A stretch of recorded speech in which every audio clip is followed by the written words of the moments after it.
अभिषेक sir math classes में आपका स्वागत है। तो आप लोगों ने पिछला वीडियो देखा होगा, पृष्ठीय क्षेत्रफल और आयतन चैप्टर से हम आपको क्वेश्चन बता रहे थे, उनकी समस्याओं का जो समाधान था वो कर रहे थे। तो उम्मीद करते हैं आपको वीडियो अच्छा लगा होगा, और अगर अच्छा लगा है तो लाइक और शेयर जरूर करते रहें, कमेंट तो जरूर करें। कमेंट करने से हमारा भी उत्साह बढ़ता रहता है, और आपको कोई दिक्कत भी है तो भी कमेंट करके जरूर बताएं कि इस क्वेश्चन में हमें दिक्कत है, या ऐसी कोई समस्या रही है, या हमारे पढ़ाने में कोई जो ढंग है उसमें थोड़ी सी आपको समझने में थोड़ी सी दिक्कत आ रही है, तो भी हमें ज़रूर बताएं और कमेंट तो ज़रूर करते रहें, जिससे हमें भी लगे कि हाँ आप लोग मेहनत से पढ़ रहे हैं और हमारी मेहनत तो बेकार नहीं जा रही है। तो अगर हम मेहनत कर रहे हैं आपके लिए, रात रात पर वीडियो अपलोड कर रहे हैं, तो फिर आप लोगों को तो मेहनत करनी पड़ेगी। अरे हमको क्या है, हमारा तो कुछ भी नहीं है, आपके तो बोर्ड एग्ज़ाम है ना, तो आपको तो मेहनत करनी ही पड़ेगी। तो अपने टॉपिक पे आगे बढ़ते हुए और इससे कुछ पृष्ठीय क्षेत्रफल और आयतन से रिलेटेड कुछ समस्याएं और आगे लेंगे, जो बोर्ड एग्ज़ाम के दृष्टिकोण से बहुत ही महत्वपूर्ण है। तो अब जब आप एग्ज़ाम में जाएंगे, बोर्ड एग्ज़ाम देने, तो आपको लगेगा हाँ ये सब सर ने पढ़ाया है। तो आप जब भी वीडियो देखें तो पूरा वीडियो देखें, आधा अधूरा वीडियो मत देखिए। ये नहीं कि खोला और उसके बाद 2-3 मिनट देखा बंद कर दिया। 2-3 मिनट में तो पूरा क्वेश्चन भी नहीं हो पाएगा, उसका तो क्वेश्चन का जो हम लॉजिक समझा रहे होंगे वो भी नहीं समझ में आएगा आपको। तो जब भी वीडियो देखें तो पूरा वीडियो देखिए, और आप लोग अगर पूरा वीडियो देखेंगे तो अच्छे से आपको क्वेश्चन आने भी लगेंगे और बोर्ड एग्ज़ाम में आपके नंबर भी अच्छे आएंगे। तो अपने क्वेश्चन पे आगे बढ़ते हुए, जैसे कहा गया है कि 1.4 सेंटीमीटर, क्वेश्चन बताया गया 1.4 सेंटीमीटर व्यास वाले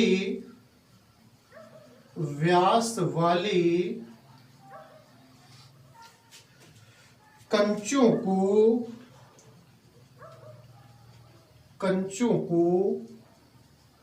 7 सेंटीमीटर व्यास वाले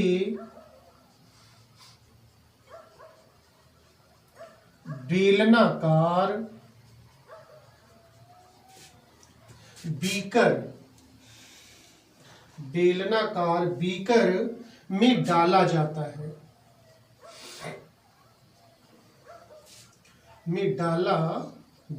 है। फिर आगे बताया गया है बीकर में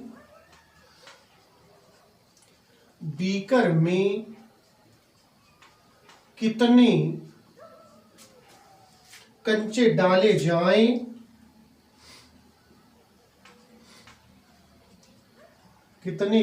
डाले जाएं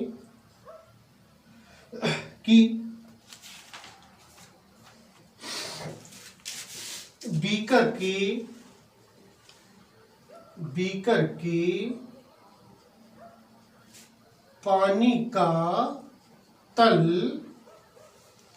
5.6 सेंटीमीटर ऊंचा हो जाए।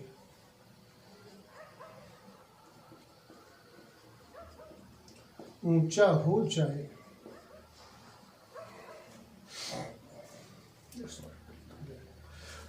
जाए, इतना बताया गया कि जैसे मान लेते हैं, थोड़ा सा क्वेश्चन को समझ लेना। पहले क्वेश्चन को एक बार फिर से पढ़ लेते हैं। कहा गया 1.4 सेंटीमीटर व्यास वाले कंचे, मतलब आप कंचे जानते होंगे, कुछ नहीं तो बचपन में थोड़ा बहुत खेला ही होगा कंचों के साथ। तो कंचे छोटे छोटे से गोल गोल होते हैं, और उनका जो व्यास है वो 1.4 सेंटीमीटर है। तो मतलब ये हुआ कि जो कंचा है उसकी जो त्रिज्या है वो 1.4/2 करेंगे तो मतलब 0.7 सेंटीमीटर हो जाएगी। फिर उसके बाद बताया गया है कि कितने कंचे बीकर में डाले जाएं। एक ऐसे बीकर में जिसका व्यास है 7 सेंटीमीटर में डाला जाए, तो उसमें जो पानी भरा हुआ है वो 5.6 सेंटीमीटर ऊंचा हो जाए। तो आप ये कहेंगे सर यहाँ पे तो बीकर की ऊंचाई दी ही नहीं, कितने ऊंचाई तक पानी भरा, उससे हमें कोई मतलब नहीं है। यहाँ पर थोड़ा समझिए, थोड़ा चित्र बना लें। जैसे मान लेते हैं कि ये बीकर है, ऐसा कुछ होगा बीकर बेलनाकार, और इसका जो व्यास है वो है 7 सेंटीमीटर। तो इसका बीकर का जो व्यास है वो 7, मतलब इसकी त्रिज्या हो जाएगी त्रिज्या ये होगी 7/2 सेंटीमीटर। क्लियर हुआ। अब इसमें ऊंचाई से में कोई मतलब ही नहीं। मान लेते हैं कि यहां तक पानी भरा हुआ है, यहां तक पानी भरा हुआ है ऐसा। तो जब पानी यहां भरा होगा तो पानी का जो तल होगा, पानी का तल ऊपर का सिरा, तो ऊपर कुछ ऐसा होगा भाग, कुछ ऐसे होगा ना बेलन के अंदर। तो अब जब इसमें हम कंचे डालेंगे, जब इसमें कंचे डाले जाए, मान लेते हैं ऐसे कंचे हम इसमें डालते चले जाए नीचे, कुछ इस तरीके से कंचे भर दें इसमें, तो आप देखते होंगे कि जैसे बाल्टी में पानी रखा हो, आप उसमें कुछ डालते जाइए, कुछ नहीं तो छोटे छोटे ईंटे के कण ही डाल दीजिए, टुकड़े डालते जाइए, तो पानी ऊपर धीरे धीरे बढ़ने लगता है। तो जब आप इसमें कंचे डालते जाएंगे, जब कंचे भरते जाएंगे इसमें, तो पानी मान लेते हैं या बढ़ते बढ़ते यहां तक पहुंच गया, यहां तक कुछ ऐसा हो जाएगा ऊपर का तल, कुछ ऐसा होगा पानी, मतलब ये पानी इतना बढ़ गया। तो ये बढ़ी हुई जो ऊंचाई है, ये पानी का तल कहा गया इन्होंने 5.6 सेंटीमीटर ऊंचा हो जाए। तो 5.6 सेंटीमीटर ऊंचा होगा, मतलब अगर देखा जाए, अगर हम इस चीज को नीचे से इतना हटा लें, इसको हटा दें नीचे से और इसको भी हटा दें ऊपर से, तो ये एक अपने आप में खुद एक बेलन है, छोटा सा, है ना। एक ऐसा बेलन जिसकी त्रिज्या 7/2 होगी और ऊंचाई 5.6 होगी। तो ये बेलन बना कब? अब ये समझिए ये बेलन कब बना? जब हमने इसमें कंचे डाले, है ना। जब कंचे डालेंगे आप इसमें, तो ये ऐसा बेलन एक बनेगा। मतलब ये हुआ कि इन कंचों का जो आयतन होगा, कंचों का आयतन जो होगा, इस बढ़े हुए, जो बढ़ा हुआ पानी है, बढ़े हुए पानी का जो आयतन है, इनके बराबर हो जाएगा। जितने आप कंचे डालेंगे पानी उतना ही बढ़ेगा, जितने आप कंचे इसमें डालेंगे पानी उतना ही तो बढ़ेगा। तो जितने कंचे आप, तो कहने का मतलब कितने कंचे डाल दीजिए, वो कंचों की संख्या पूछी गई है। तो जैसे सपोज ये मान लेते हैं हमने यहां पर n कंचे डाल दिए या x कंचे डाल दिए, जो कंचे हैं वो x डाल दिए, तो हम एक कंचे का आयतन निकालें। अब जैसे तुम कहा जाए कि एक पेन का मूल्य 5 रुपए है, तो 10 पेनों का मूल्य कितना होगा। तो जब एक पेन का मूल्य 5 रुपए है, तो 10 पेन का निकालना है, तो 5 एक पेन के मूल्य को 10 से आप गुणा कर दीजिए, तो 10 × 5 = 50, मतलब 50 रुपए होगा। वैसे एक कंचे का आयतन जो होगा, जो भी हो, एक कंचे का आयतन मान लेते हैं, कंचा गोल होता है 4/3 πr³ हो गया। तो अब हमने x कंचे मान लिए कि इसमें x कंचे डाले जाए, तो x इंटू कंचों का आयतन होगा, तो x कंचे का आयतन जो होगा x इंटू एक कंचे का आयतन, एक कंचे का आयतन बराबर किसके होगा, बराबर हो जाएगा बढ़े हुए पानी का आयतन। तो x है क्या, x जो है ये कंचों की संख्या है, तो मतलब होगा कंचों की संख्या, कंचों की जो संख्या है वो किसके बराबर होगी, वो बढ़े हुए पानी का आयतन, बढ़े हुए पानी का आयतन और बटा, क्योंकि ये उधर भेजेंगे तो बटे में चला जाएगा, तो एक कंचे का आयतन, एक कंचे का आयतन। जैसे अभी एग्जाम्पल लिख लिया कि एक पेन का मूल्य 5 रुपए है, तो 10 पेनों का। अब इसी प्रकार से कहें, अगर एक पेन का मूल्य 5 रुपए है, तो 50 रुपए में कितने पेन मिलेंगे। तो क्या करेंगे आप, कुल रुपए को एक पेन के मूल्य से भाग कर दीजिए, हमें कुल पेनों की संख्या मालूम हो जाएगी। मतलब क्या होता है कि एक पेन का मूल्य, एक पेन का मूल्य इंटू पेनों की संख्या, पेनों की संख्या और बराबर कुल मूल्य के होगा, कुल मूल्य। तो अगर हम यहां पर पेनों की संख्या निकालें, पेनों की जो संख्या है तो वो किसके बराबर होगी, कुल जो मूल्य है, कुल मूल्य और बटा एक पेन का मूल्य, यही मतलब होता है ना, एक पेन का मूल्य। तो उसी प्रकार से जो बढ़े हुए पानी का आयतन है उसे हम एक कंचे के आयतन से अगर भाग कर दें तो हमें कंचों की संख्या मालूम हो जाएगी। क्लियर हुआ? तो ये हुआ। तो अब सबसे पहला काम होगा कि एक कंचे का आयतन निकाल लें और बढ़े हुए पानी का आयतन निकाल लें। तो क्योंकि बढ़ा हुआ जो पानी, एक कंचे का आयतन आप जानते हैं कैसे निकालते हैं, कंचा होता है गोल और गोले का जो आयतन होता है वो होता है 4/3 पाई आर क्यूब। तो हमें यहाँ पर किसकी जरूरत होगी? तो त्रिज्या की, मतलब त्रिज्या रहेगी कंचे की, और कंचे की त्रिज्या हम यहाँ से व्यास दिया हुआ है, यहाँ से हम उसकी त्रिज्या ज्ञात कर सकते हैं। क्लियर हुआ ना? इसी प्रकार जब बढ़े हुए पानी का आयतन निकालेंगे तो जो पानी बढ़ा है वो किस आकार में है? तो जो बढ़ा हुआ पानी है वो बेलन के आकार में है। तो बेलन का आयतन क्या होता है? पाई आर स्क्वायर एच। तो हमें यहां पर त्रिज्या और एच मतलब ऊंचाई, ये दो चीजें जरूरत पड़ेंगी। तो त्रिज्या यहां पर क्या होगी? जो बेलन की त्रिज्या है, बेलन की त्रिज्या मतलब 7/2 हो जाएगी। क्लियर हुआ? और ऊंचाई क्या होगी? ऊंचाई जो पानी बढ़ा है मतलब ये 5/6 होगी। क्लियर हुआ? 5/6। तो हम आयतन निकाल सकते हैं यहां से। तो बढ़े हुए पानी का आयतन निकल आएगा, उसको एक कंचे के आयतन से भाग कर देंगे तो हमें कंचों की संख्या मालूम हो जाएगी। तो सबसे पहले तो इसमें कोई खास अगर देखा जाए तो चित्र की जरूरत नहीं है, केवल चित्र बस समझने भर के लिए था। आपको उम्मीद करते हैं समझ में भी आ गया होगा। तो बस इसी प्रकार से पूरा क्वेश्चन हल कर देंगे।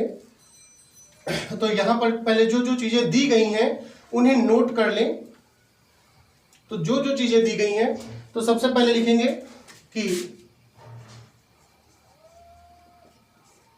कि कंचे का व्यास बराबर 1.4 सेंटीमीटर। क्लियर हुआ? तो कंचे की त्रिज्या, कंचे की त्रिज्या जानते क्या होता है? व्यास और बटा 2। तो त्रिज्या को हम r से लिख लें।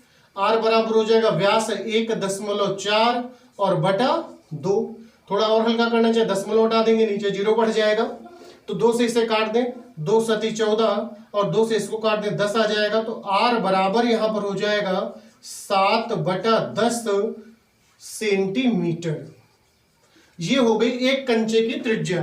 तो यहां पर सबसे पहला काम करें, एक कंचे का आयतन भी निकाल लें। तो एक कंचे का आयतन बराबर, तो कंचे का आयतन होता है 4/3 पाई आर क्यूब। तो बराबर हो जाएगा 4/3 इंटू पाई को भी पाई रख रहे हैं। पाई क्योंकि अभी जब बेलन का आयतन निकालेंगे दोनों को भाग करेंगे तो पाई वैसे ही कट जाएगा, तो मान बाद में ही लगा लेंगे। इंटू आर का जो मान है वो है 7/10 का होल क्यूब। क्लियर हुआ? इतना हो गया सेंटीमीटर क्यूब। ठीक है ना? तो आप सबसे पहले काम करें, बीकर में जो पानी बढ़ा हुआ है उसका आयतन निकाल लें। तो बढ़े हुए पानी का जो त्रिज्या होगी वो बीकर की त्रिज्या के बराबर होगी। तो लिखे यहां पर कि बेलनाकार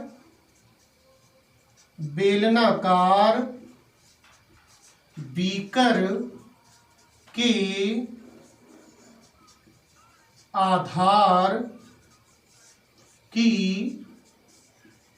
त्रिज्या, बेलनाकार बीकर के आधार की त्रिज्या।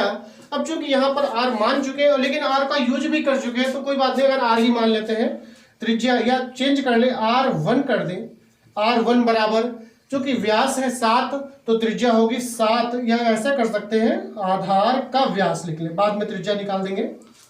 बीकर के आधार का व्यास बराबर 7 सेंटीमीटर। क्लियर हुआ?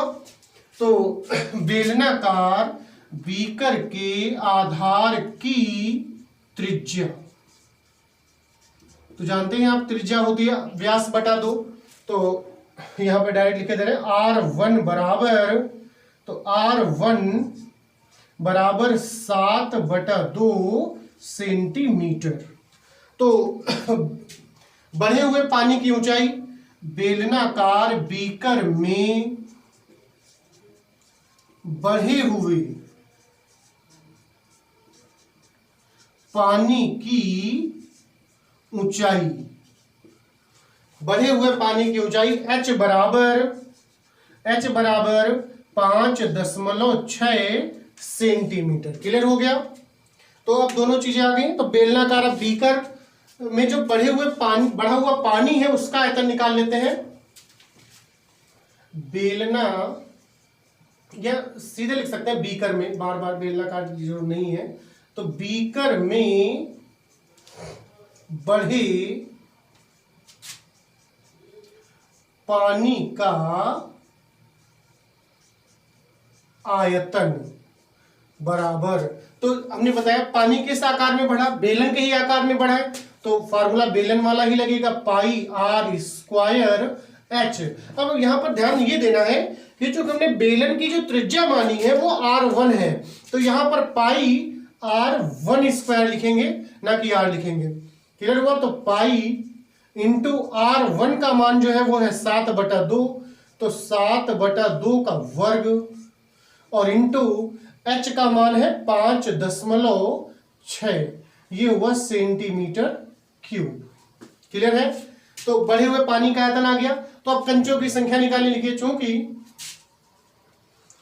कंचों की संख्या बराबर, तो बढ़े हुए पानी का आयतन बटा एक कंचे का आयतन, एक कंचे का आयतन। तो बढ़े हुए पानी का जो आयतन है वो भी निकाला है, पाई इंटू फिर 7/2 का वर्ग, और इंटू 5.6, और बटा जो एक कंचे का आयतन है वो ये है 4/3 इंटू पाई, और इंटू 7/10 का होल क्यूब। क्लियर हुआ। बस इसी को हल करना है और पूरा क्वेश्चन लग जाएगा। तो बस इसी को हल कर लें। तो यहां पर आप देख रहे होंगे पाई और पाई दोनों कट जाएंगे, है ना। तो अब इसे लिख लें 7/2 इंटू फिर से 2, चूंकि स्क्वायर लगा हुआ तो 2 बार लिखेंगे, 7/2 इंटू 5.6, और बटा नीचे है 4/3 इंटू यहां पर 7/10 की घात 3 लगी हुई है, तो मतलब 3 बार लिखना है, तो 7/10 इंटू 7/10 और इंटू 7/10। तो ये संख्याएं पलट जाएंगी, तो ये हो जाएगा 7/2 इंटू 7/2 इंटू 5.6 इंटू ये पलट जाएगा तो हो जाएगा 3/4 इंटू 10/7 इंटू 10/7 और इंटू 10/7। तो ऐसा करते हैं, यहां का दशमलव हटा लेते हैं, ये दशमलव हट जाएगा तो नीचे 10 बढ़ जाएगा। अब इसे काट ले थोड़ा सा, संख्याएं जो कट रही होंगी, तो 7 और एक 7 काट दिया, इस 7 से ये 7 कट जाएगा, 10 से 10 कट जाएगा, 7 एकम 7 और 7 8 56 कट जाएगा। क्लियर हुआ। तो 4 दूना 8 कटेगा, ये 2 और ये 2 कट गया, इस 2 से 2 एकम 2 और 2 पंचे 10 कट जाएगा। तो जो संख्याएं बची हमारे पास, ये 3 बचा है इंटू 10 बचा है और इंटू 5 बचा है, तो 3 5 15 दहम 150, मतलब 150 कंचे, ये इसका आंसर होगा। मतलब अगर हम बीकर में 150 कंचे डाल दें, अगर 150 कंचे डाल दें, तो बीकर में जो पानी का तल है वो 5.6 सेंटीमीटर ऊंचा हो जाएगा। क्लियर हुआ। क्लियर हो गया, नोट हो गया होगा। तो अगला क्वेश्चन लेते हैं।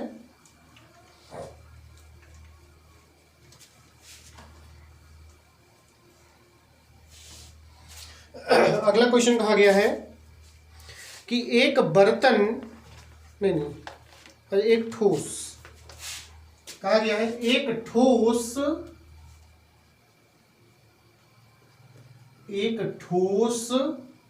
कुछ ऐसा क्वेश्चन दिया गया है और बताया गया है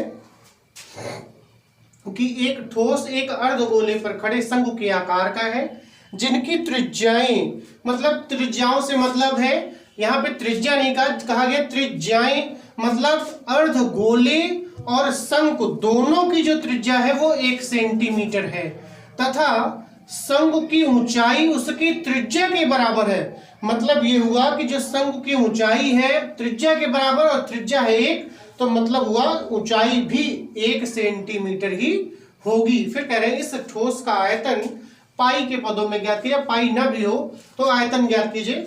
तो एक शंकु है, इसका थोड़ा सा चित्र बना लें।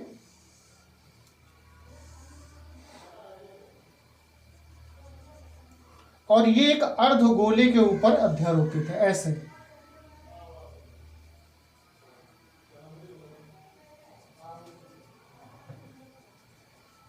कुछ ऐसा है। एक नीचे अर्धगोला है और ऊपर एक शंकु है। तो इन्होंने ये बताया इसमें कि ये इसकी जो त्रिज्या है, ये जो त्रिज्या है ये 1 सेंटीमीटर है। क्लियर हुआ? ये जो त्रिज्या है इसकी 1 सेंटीमीटर, तो चाहे उसे हम अर्धगोले की त्रिज्या कह लें या फिर उसे हम शंकु की त्रिज्या कह लें, दोनों एक ही हैं। और ऊंचाई इन्होंने बताया कि त्रिज्या के बराबर है, तो ऊंचाई भी 1 सेंटीमीटर ही होगी इसकी। क्लियर हुआ? तो अब इन्होंने कहा था आयतन ज्ञात कीजिए, तो आयतन निकालने के पहले जो चीजें दी गई हैं उन्हें नोट कर लेते हैं। क्या लिखेंगे कि अर्धगोले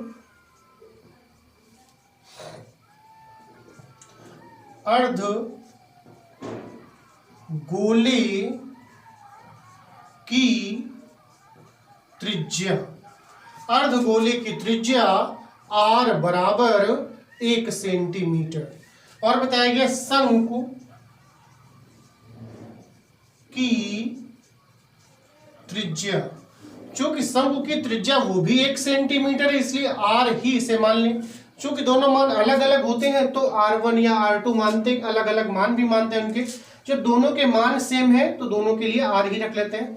फिर बताया गया शंकु की ऊंचाई, शंकु की ऊंचाई, तो बताया इन्होंने शंकु की जो ऊंचाई है वो त्रिज्या के बराबर है। मतलब शंकु की ऊंचाई h जो है वो त्रिज्या r के ही बराबर है, तो इसलिए h बराबर 1 सेंटीमीटर ही होगा। क्लियर हुआ? अब पूछा गया इसका आयतन, तो हम सबसे पहले शंकु का आयतन निकालेंगे और अर्धगोले का आयतन निकालेंगे, दोनों को जोड़ देंगे, हमें कुल आयतन मालूम हो जाएगा। तो अलग अलग न निकाल के एक साथ ही निकालते हैं, मतलब पूरे ठोस का आयतन। तो होगा क्या कि ठोस का आयतन, ठोस का आयतन बराबर शंकु का आयतन, शंकु का आयतन और प्लस अर्धगोले का आयतन, अर्धगोले का आयतन। थोड़ा इधर लिख देते हैं साफ करके, अर्धगोले का आयतन। क्लियर हुआ? तो शंकु का आयतन आप जानते होंगे, शंकु का आयतन क्या होता है? शंकु का आयतन होता है 1/3 पाई r स्क्वायर h, और प्लस अर्धगोले का जो आयतन होता है वो होता है 2/3 पाई r क्यूब। क्लियर हुआ? 2/3 पाई r क्यूब। तो इसमें मान लगा दें तो 1/3 इंटू, चूंकि इन्होंने पहले ही कहा है कि इस ठोस का आयतन पाई के पदों में ज्ञात कीजिए, तो अब यहां पर हम पाई का मान नहीं लगाएंगे, पाई को पाई ही रखेंगे। तो पाई को पाई रख लें, इंटू r का मान है 1 तो 1 का वर्ग होगा, इंटू h का मान भी 1 है तो h की जगह पर 1 लगाएंगे। वैसे ही प्लस 2/3 इंटू पाई की जगह पर फिर से पाई लिखेंगे और इंटू r की जगह पर 1 और इसकी घात है 3। क्लियर हुआ?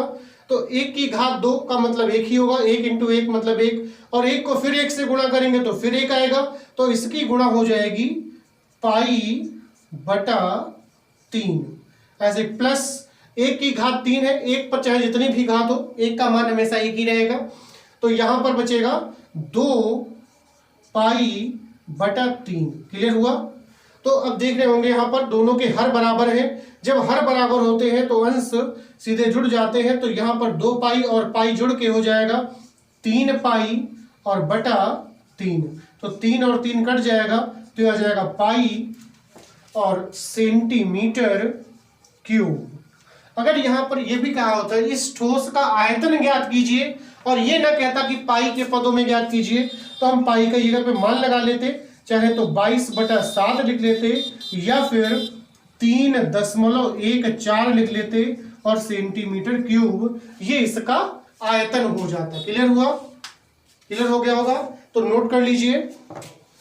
और आपको आज का वीडियो कैसा लगा ये कमेंट करके जरूर बताएं, और अच्छा लगा हो तो चैनल को लाइक और वीडियो को लाइक और शेयर करें, और चैनल को अगर सब्सक्राइब न किया हो तो सब्सक्राइब जरूर कर लें।